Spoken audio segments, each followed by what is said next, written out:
All right, so this is another one of our sessions for the Tarleton State University Community College Leadership Symposium. Again, these are our students in our ELHE 5303 course, the Comprehensive Community College.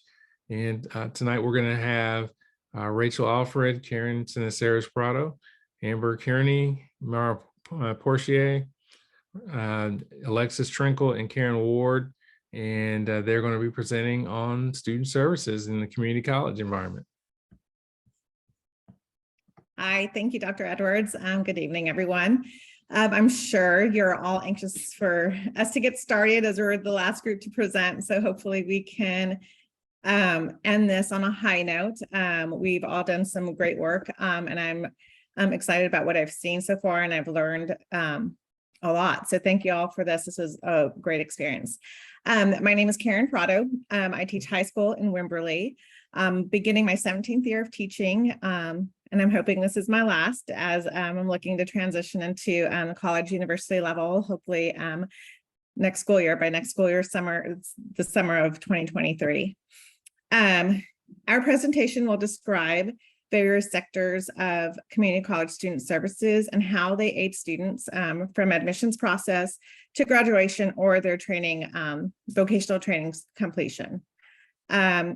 Our group will give an overview of the literature, speak on observation insights, and best practices and reflection of student services. Next slide, please. The Comprehensive Community College has open access for all students. So they are open enrollment admissions for all students seeking any kind of higher education.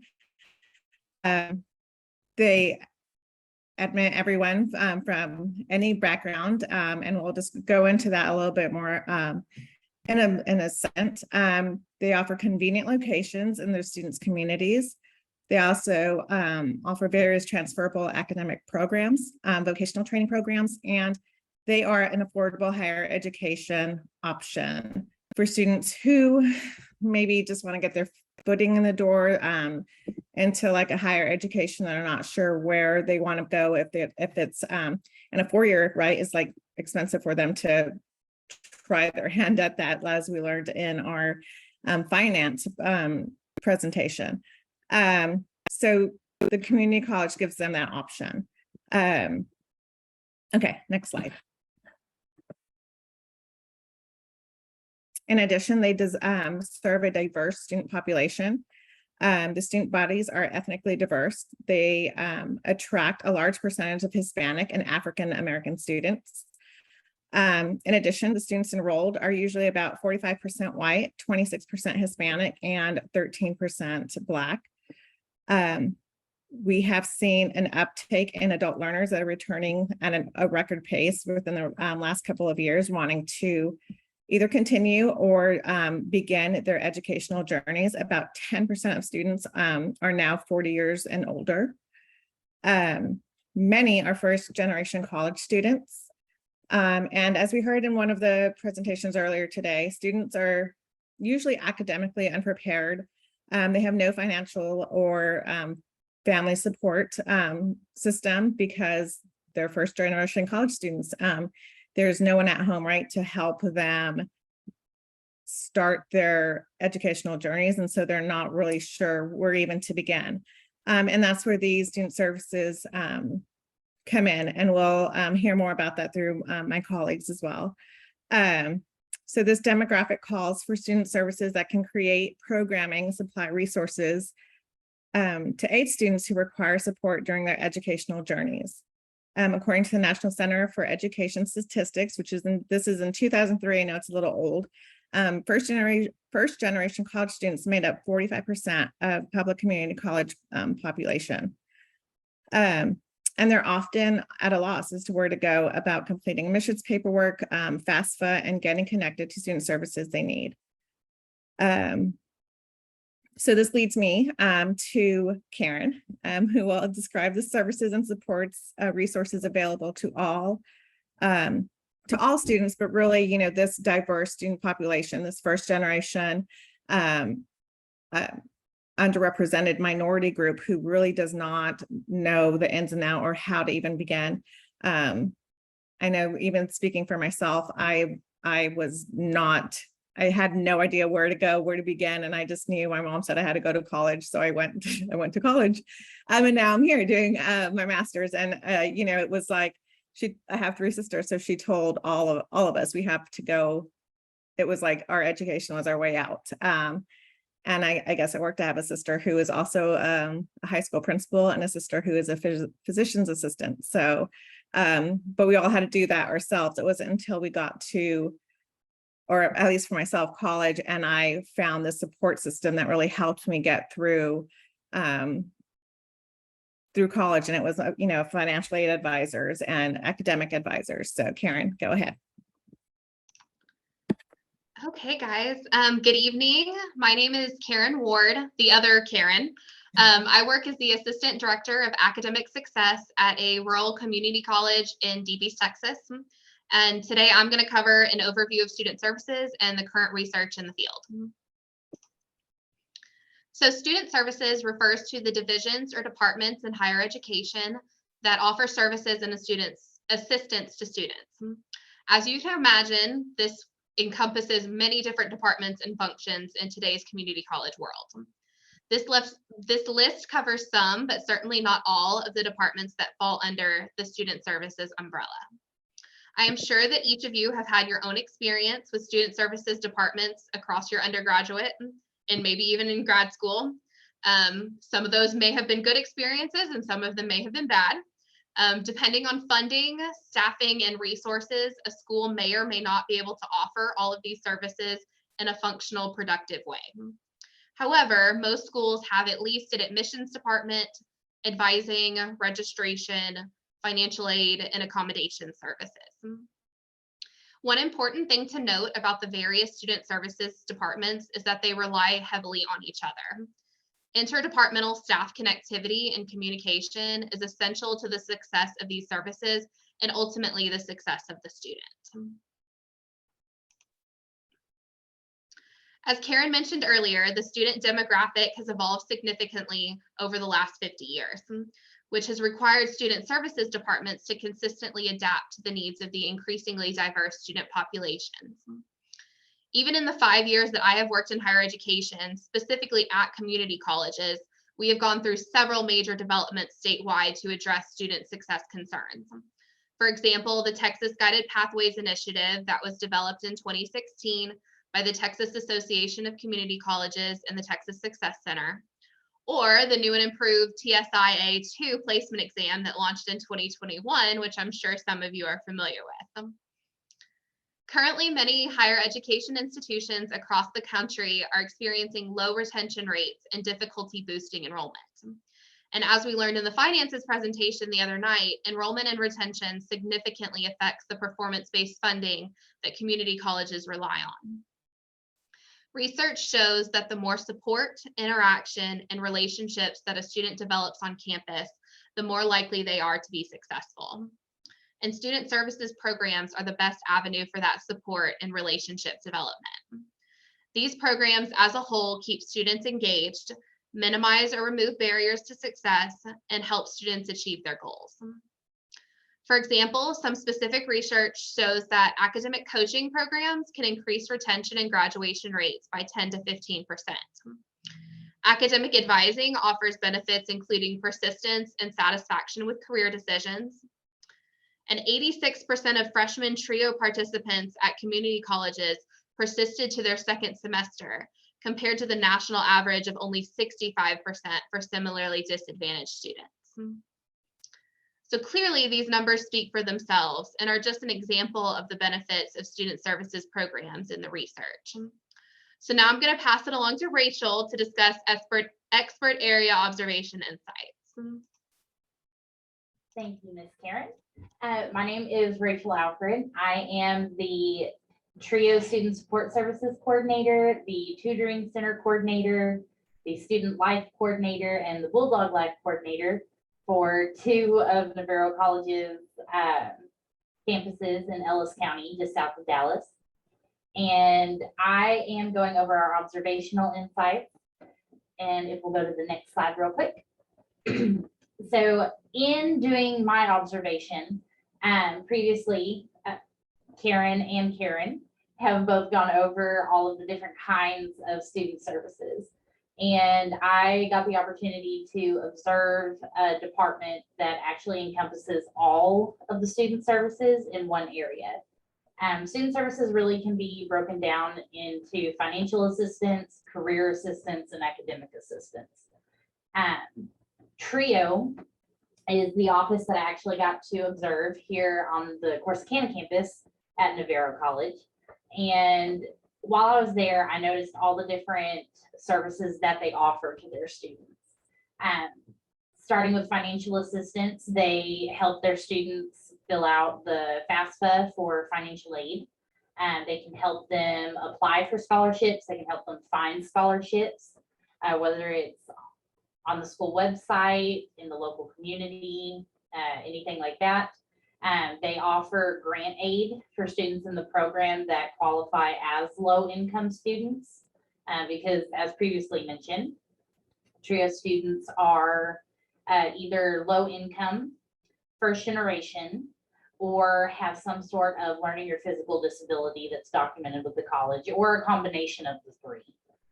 So any of their students that are qualified as low income, they actually have grant money available for those students through the program as well. Another financial assistance that they offer their students are fee waivers for transfers. So as all of us know, applying to a university is not free at all. And a lot of students that can be a barrier for them transferring on and finishing a bachelor's degree from a community college. And so the TRIO office at Navarro actually offers fee waivers for their students to be able to apply for bachelor programs for free. Next realm of services they offer was career services. Each of their counselors are there to help their students with career and major exploration assistance. And so they can help them find internships, local jobs. They can help them with all kinds of different resources to help them figure out what career they want to do, whether it's a career assessment test or testing out different careers online and that sort of thing. They help them write resumes and cover letters, and they proofread them. They do mock interviews in the office, I found out. And so they can help students prepare for going into the workforce if they are stopping at an associate's degree and they're going straight out, or if they just want the practice. And then they also can help them find community service opportunities, whether it's on campus or out in the community, to help beef up their resume and make those business connections outside of school. The major services that they offer are academic assistance. So in TRIO, of course, you get the typical academic advising and course registration assistance, but they also help with helping a student figure out what degree plan to go into for a bachelor's if they know what they want to do as a career. They help them fill out their applications. They take them to campuses and do university visits and tours. They have academic skills workshops. They also have tutoring that's free for their students. They do one-on-one and group tutoring at the TRIO Center in Navarro and Corsicana. And then they also, to kind of tie in academic and financial assistance, they offer textbook and laptop loans for their students. And that way the students can check them out for the semester, and then that's one less barrier as far as money goes for them to have the materials that they need to be successful. They help with proofreading their assignments. They have computers in their TRIO Center, and they have free printing if they need to print for a project. The one thing that I noticed that was very intriguing was their mediation services that they have. So Navarro College's TRIO Center, they actually have their students sign a waiver allowing them as the advisor to talk to instructors and other offices on the student's behalf to mediate if a student's not comfortable doing so. So all of these services and just being there and in the background and tracking everything for students, the TRIO student support services offices at a community college in general are really built for the majority of community college students, because the majority of them in the population qualify for low income or first generation or a disability of some sort. And so these services, as Karen previously said with her numbers, it really increases the retention rate and the degree completion. And so observation wise, it's an invaluable department. And with that being said, I will pass it on to Ms. Alexis. Hey everyone, my name is Amber Kearney. I'm a high school ag teacher, and I'll be discussing the interview insight. So we interview many higher education faculty, ranging from an academic coach who serves students by implementing hybrid models for student support, which aids in growing the student online population. An assistant director of TRIO who produce student support services, which aids disadvantaged students. We also interviewed a recruitment specialist who help high school students with college enrollment, a director of academic success who maintained office management and oversaw student success. The last group member interviewed a vice president of student services who prepared for recruitment, retention, and worked on different projects. These titles show how diverse student services are, offering many employment opportunities in different fields. So for my example, I interviewed Barbara Streitman. She was a college recruitment manager. She stated that there was no typical day in the office and the workload fluctuated depending on the semester. She would start her day off checking emails and voicemails. She then would process applications and send off acceptance letters. In her department, they offered admissions appointments and group tour guides. She loved how at a community college, she would have such a diverse group. An incoming senior ready to start college or a senior citizen ready to tackle college over again. The interviewee never saw herself in this field, which is why she stated to be open-minded. The interviewee was qualified for this job with her master's degree and 6 years of work experience in higher education. She left me with the quote and stated, "Maintain your network because you never know who you'll run into." All right, so I'm going to pass this on to Mara, and she'll talk more about student support.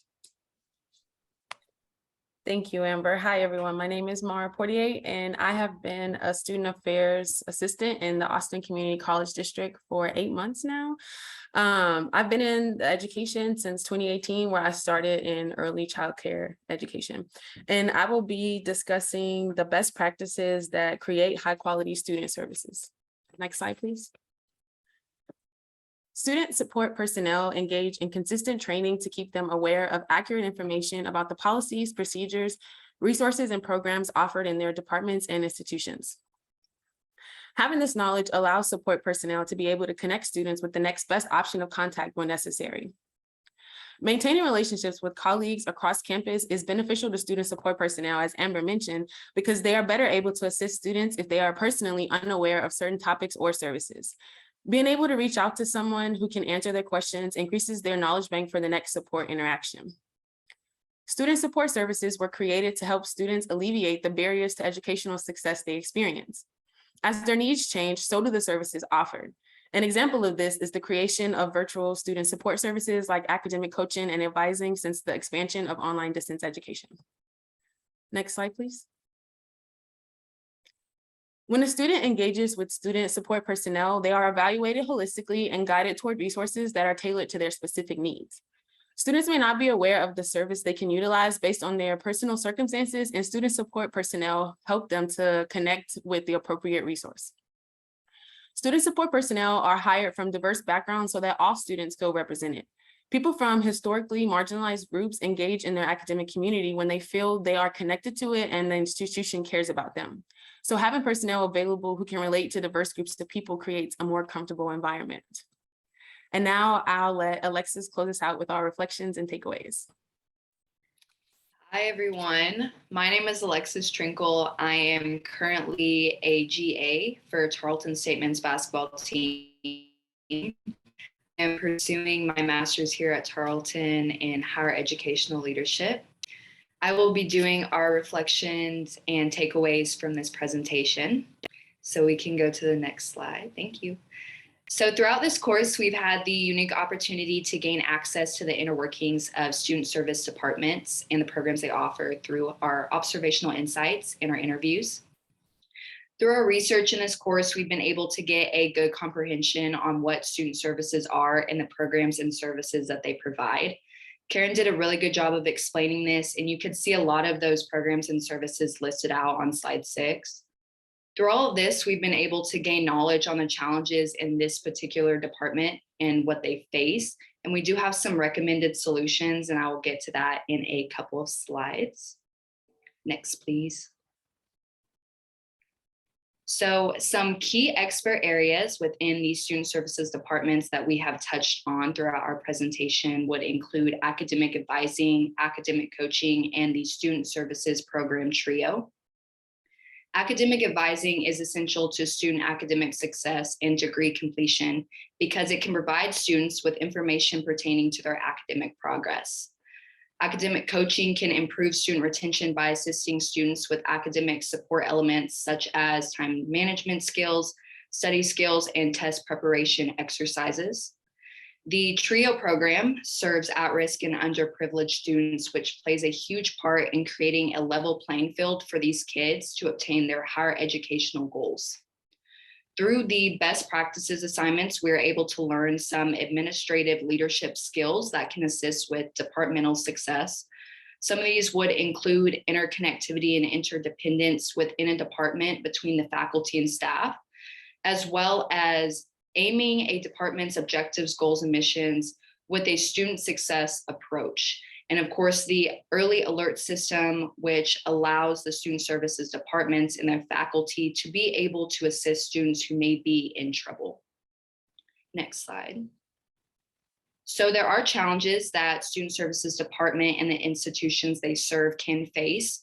One of the really big ones, especially post-pandemic, is student retention and enrollment rates dropping. Another big challenge for the student service department is the quickly changing student demographics, meaning a change in student needs that are to be met by the programs and services offered by the student service department. So to counteract these challenges, we have discovered through our readings, through this course, and also our own personal research, that program evaluations and assessments should be done on a consistent basis. They should also be utilizing programs and services that are effective, such as the academic advising, coaching, and TRIO. These have been seen in research and through these ladies' personal experience that they have assisted students in academic success, as well as program leaders constantly in the pursuit of knowledge, whether it be to better the practices they already have or to learn new practices that they can implement within their department. So that is it. Our last slide just welcomes y'all to ask any questions that you may have.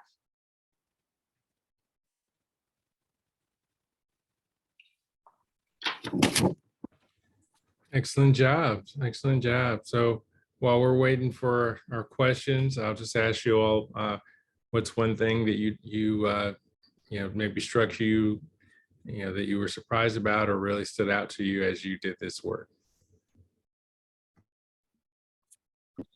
One thing that stood out for me, and Colin touched on it earlier when he described change leadership, is how quickly higher education institutions are to adapt to changes in student needs. So like the transition to our student support services virtually when the COVID pandemic hit, and just the amount of services overall that are available to students that they oftentimes are just not aware of. I know personally, I remember I was saying to my undergraduate, I would have thought I had probably really good test taking strategies or just study habits in general. And then one semester, I got the dates mixed up for my final. So it caused me to fail that class, and it caused me just to reevaluate all my study skills and just how I was going about doing my work in general. And I think, I don't know if my school offered academic coaching at the time, but I know I did a lot of research just into like time management skills and study habits and stuff. And that really helped me even now in my master's degree journey. I think that one thing that I've taken away from this is learning that they're moving toward a more virtual options for students. I think that the younger generation is a little more on the go now. I feel like I'm on the go just with my kids, but they are used to doing everything, just at the touch of their hand, in their hand, literally, they can do everything. We can do everything in their hands. And so student services are, they're moving more toward that virtual, go ahead and schedule your advising online, your academic coaching online. Even with us now, we can schedule our advising with Dr. Edwards or any of our other professors online, and it's just kind of at our convenience and our leisure. And I think, when I was in graduate or undergrad, we didn't have those options, and it was kind of, how Mara spoke on, you had to have those time management skills. Obviously you have to have them now, but like to actually have to go and to an office and make those appointments and then come back to the office, whereas now you can just pick up your phone or your device and it's all there for you. I would say my takeaway is just the job opportunities. There's so many job opportunities just in my, expert topic, which I wasn't aware of.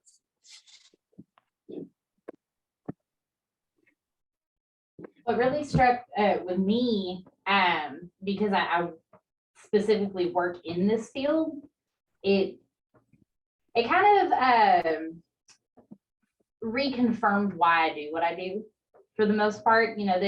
Especially this time of year, as almost all of us know, registration and everything gets crazy. You have new student orientations, and sometimes you can just get overwhelmed with work and the workload, and you kind of get burnt out a little bit and you forget why you do it. But having this course and having it on paper, seeing the numbers that the services that myself and my colleagues provide and increase, it kind of just reconfirms why I'm pursuing this as a full career.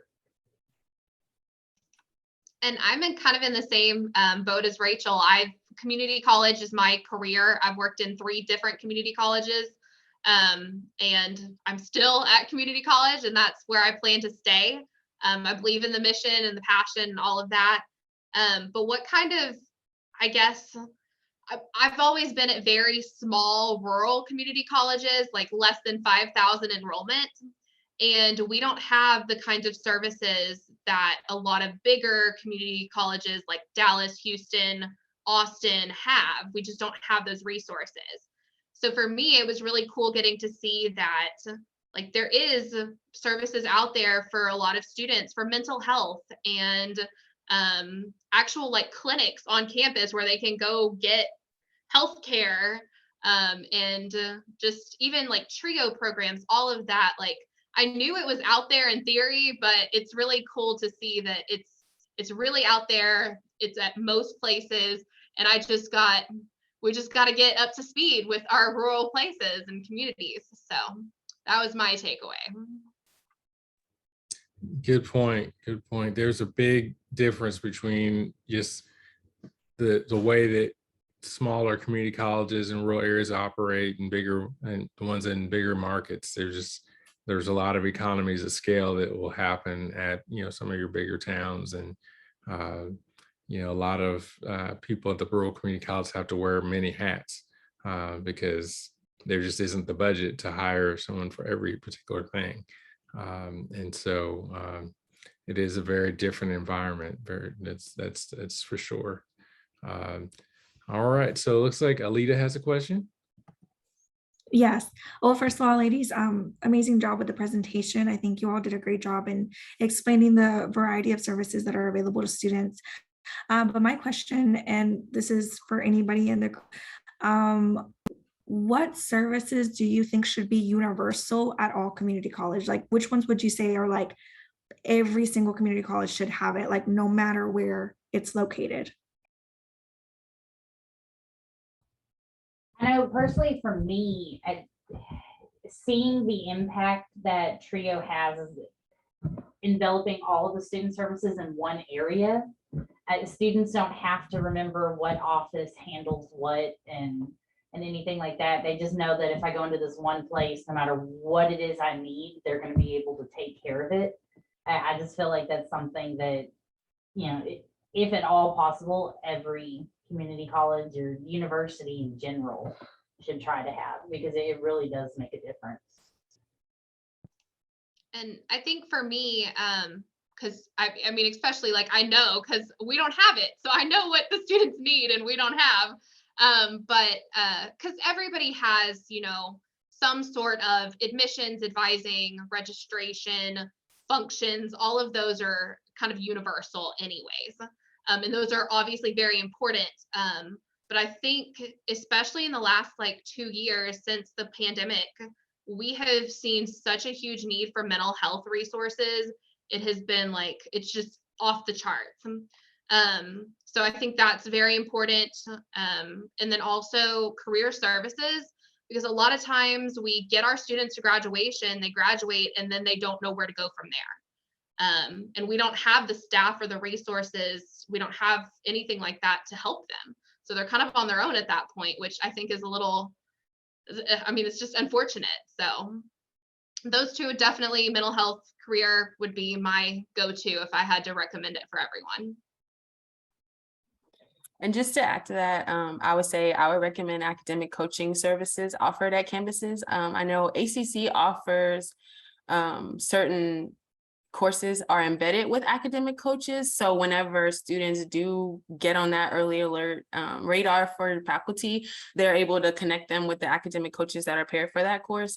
I think that a lot of students who are underprepared or who just may not have been used to studying before they came to college, they don't realize how important these note-taking skills or study taking skills are until they like fail a class or until they get grades that they really don't enjoy. So I feel like having these, having academic coaching available to students universally would be super beneficial for them.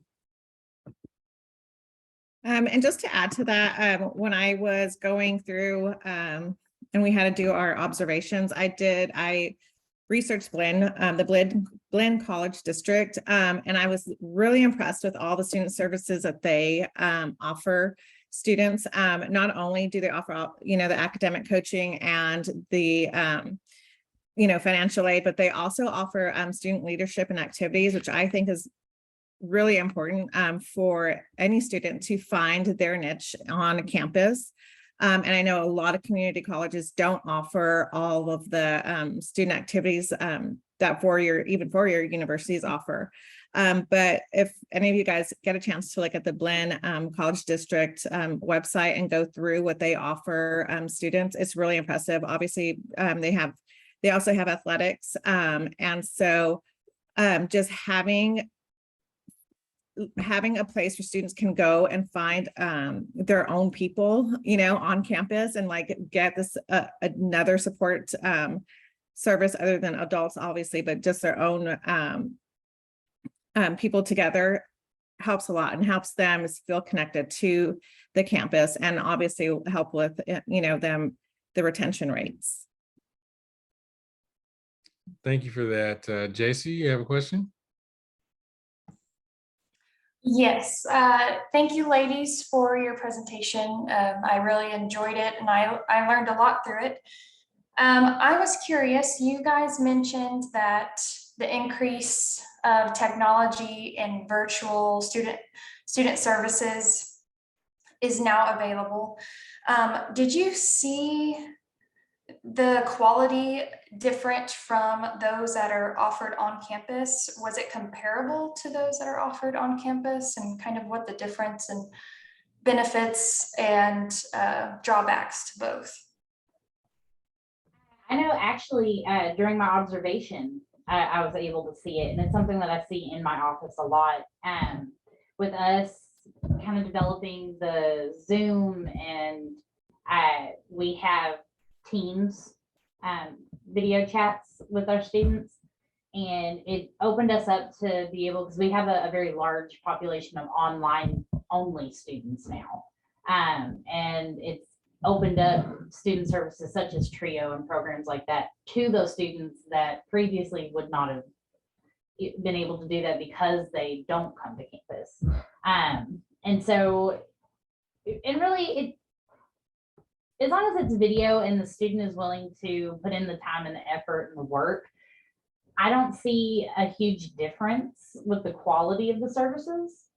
If anything, I think it's increased the quality just because they're able to pull it up at their fingertips no matter where they are. So Navarro in particular has a Canvas course for students in the TRIO program. And so at any time of day, they can get in there and see information, questions, anything like that, just right there on their phone. Whereas used to, before we had all of the technology and everything, if they weren't able to come into the office, they didn't get any services. So I definitely think it's increased the availability of the services to a wider population. And I definitely think that it's increased the readability for them to look at it. So I think it's a good thing. I can give one drawback, at least on the staffing side, as far as access and electronic technology moving to virtual world has gone. So my staff obviously went through COVID. We all went virtual for a couple of years. And that opened up a lot of avenues for emails at 10 o'clock at night, phone calls at 10 o'clock at night, working until midnight every single day. The students could get a hold of you constantly.